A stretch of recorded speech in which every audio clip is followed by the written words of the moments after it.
Howdy, howdy, listeners. This is your host, Random Nerd, on the Critical Thinking Nerd podcast. Perpetual victimhood, the psychology of entitlement, low self-esteem, self-hatred.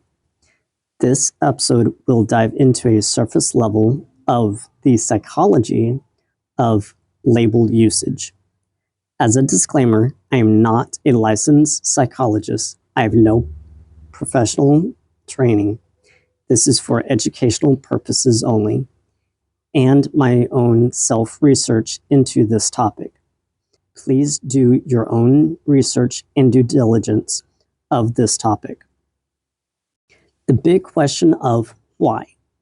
Why use the term racist or any recent terms with phobia as a label? Power and control, as discussed in episode 3. But more deeper, a sense of entitlement, an individual's low self-esteem and insecurities, and on a deeper level, mass media influence on fear. To label something or someone as a specific item is to separate from society and to treat it as something else. An article from the blog platform Medium shares more.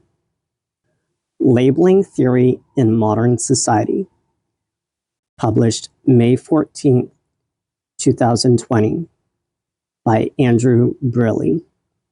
The problem with labels. Hi, I'm a non-binary, non-conformist, Marxist, extroverted, introvert, nihilist. My name is Sunflower. Hi, I'm Andrew. I'm hungry and confused. Society has a labeling problem, primarily with people and ideas, and it's getting out of hand. Think about all the labels we hear every day, such as being a Democrat or a Republican, an introvert or an extrovert, a Christian or a Muslim, black or white.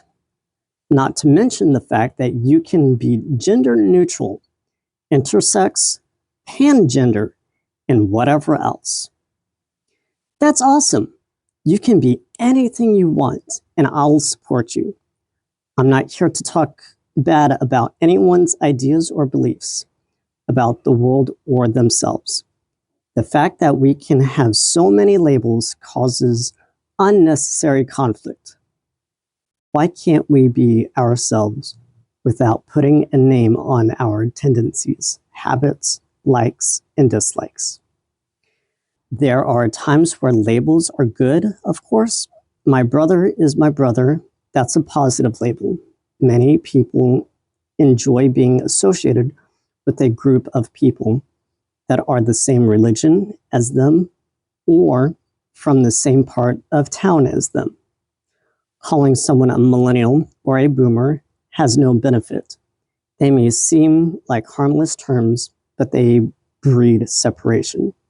It says, quote, I'm different than you, unquote, and that's not good. Labeling breeds conflict. We've had wars over political and economic ideologies. The USA struggled with the growing threat of quote unquote communism for years, even though many of the countries were not even truly communist at heart, but rather more social democratic. Pardon my labeling, I know it's ridiculous. By separating people based on their labels, we create conflict. Think about anti-Irish sentiment throughout the US and UK in the 18th, 19th, and 20th centuries. The Irish were discriminated, oppressed, and looked down upon when they migrated to the US and to the UK. Currently, there is an ethnic cleansing going on in Myanmar, even though their leader won a Nobel Peace Prize. Funny how that works. The Rohingya Muslims are being systematically targeted and driven out of Myanmar. Armies are killing, raping, and burning thousands of homes and families. Thousands more are amid a mass exodus from Myanmar. The government refuses their citizenship and are which lead the people stateless. It's a crisis all because of their beliefs, which is reflected in their label. Their label makes different than the rest of the Myanmar citizens, and therefore not equal. In America, many are protesting, saying quarantine measures are going to lead us into communism. I'm not quite sure how that thought process works, but it shows how the label of communism is viewed. I'd wager that most of the people holding those signs don't even know what true communism is. Regardless of the label, it's baffling that individuals can loathe people and ideas that are different to their own.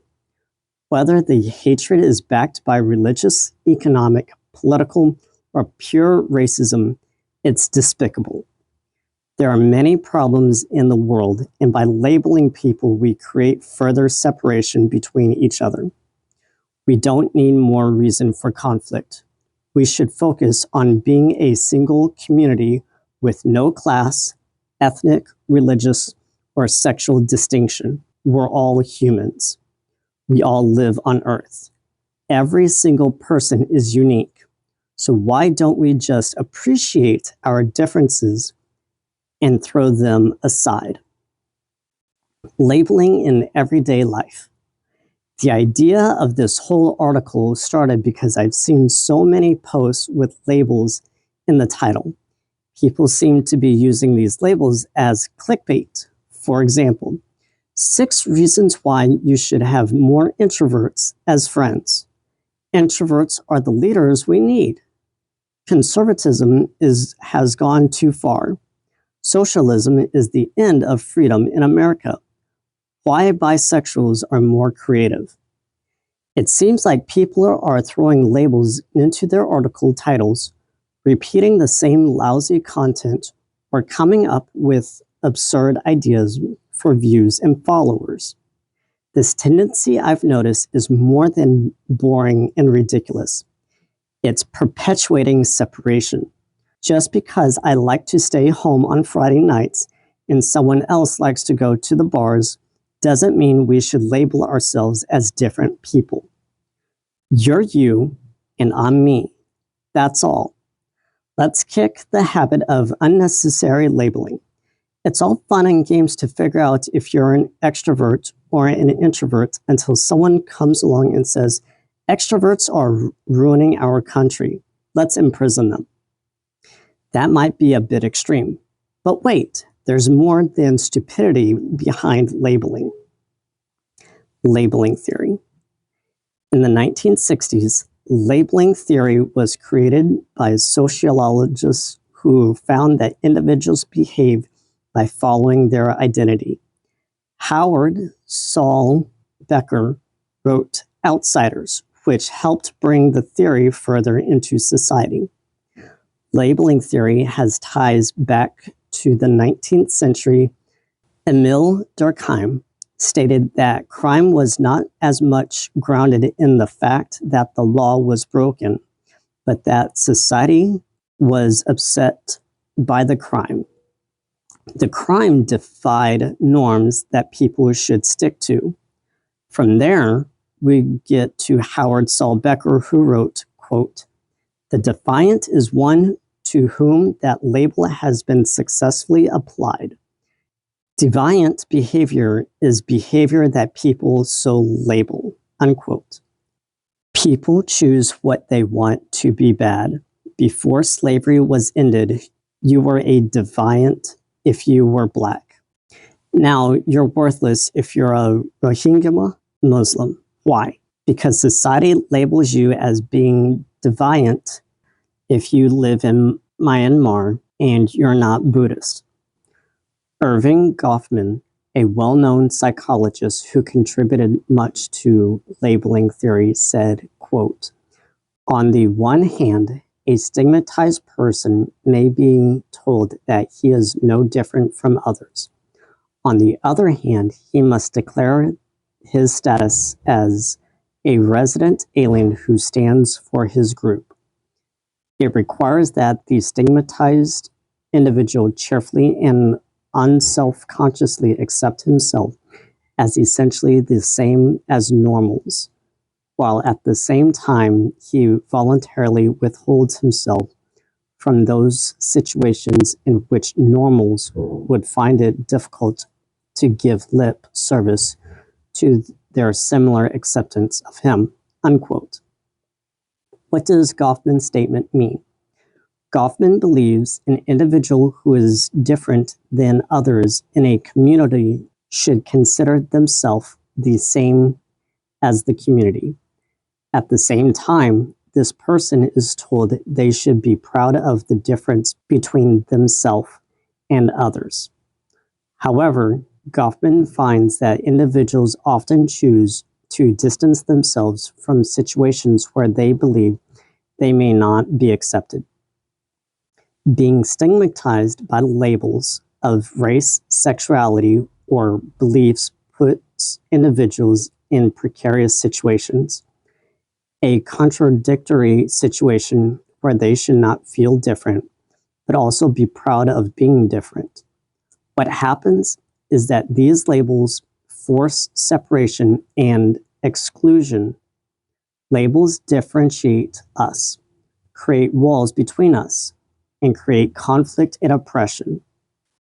Labeling wrapped up. We've come a long way from race, sex, and personality traits, sociological theories.